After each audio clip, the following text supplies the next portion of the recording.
خبر شامل کرتے ہیں سرائے عالمگیر سے۔ تحصیل پریس کلب رجسٹرڈ سرائے عالمگیر کا خصوصی اجلاس منعقد ہوا۔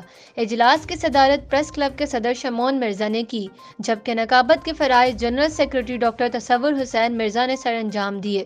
اجلاس میں ممبران کی کثیر تعداد نے شرکت کی۔ تلاوت قرآن پاک کی سعادت جوائنٹ سیکرٹری محمد انعام الحق مرزا نے حاصل کی اور عارفانہ کلام سینئر نائب صدر ملک نوازش علی نے پیش کیا، جس کے بعد جنرل سیکرٹری نے ایجنڈا پیش کیا۔ اجلاس میں مفصل بحث اور مشاورت کے بعد اعلامیہ جاری کیا گیا کہ گزشتہ 3 اجلاسز میں غیر فعال ممبران، بغیر اطلاع کے غیر حاضری، فنڈ کی عدم ادائیگی اور گزشتہ 6 ماہ سے فوراً میں مقیم رہنے کی وجہ سے 4 ممبران کی رکنیت منسوخ کر دی گئی ہے۔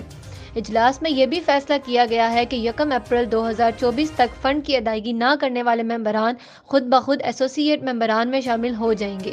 ایسوسی ایٹ ممبران کی تشریح کچھ یوں ہے کہ ایسوسی ایٹ ممبر پر فنڈ کی ادائیگی لازم نہیں ہے۔ ایسوسی ایٹ ممبر ووٹر ممبر نہیں رہے گا۔ ایسوسی ایٹ ممبر کسی بھی عہدے پر الیکشن نہیں لڑ سکے گا۔ صدر شمعون مرزا نے خطاب کرتے ہوئے کہا کہ تحصیل پریس کلب رجسٹرڈ سرائے عالمگیر کے قانون کا احترام اور عمل درآمد یقینی بنایا جائے گا، اور ڈاکٹر تصور حسین مرزا جنرل سیکرٹری تحصیل پریس کلب رجسٹرڈ سرائے عالمگیر کے اجلاس میں شرکت کرنے والے ممبران کا شکریہ ادا کیا گیا۔ تاشفین اختر، عالمگیر نیوز، سرائے عالمگیر۔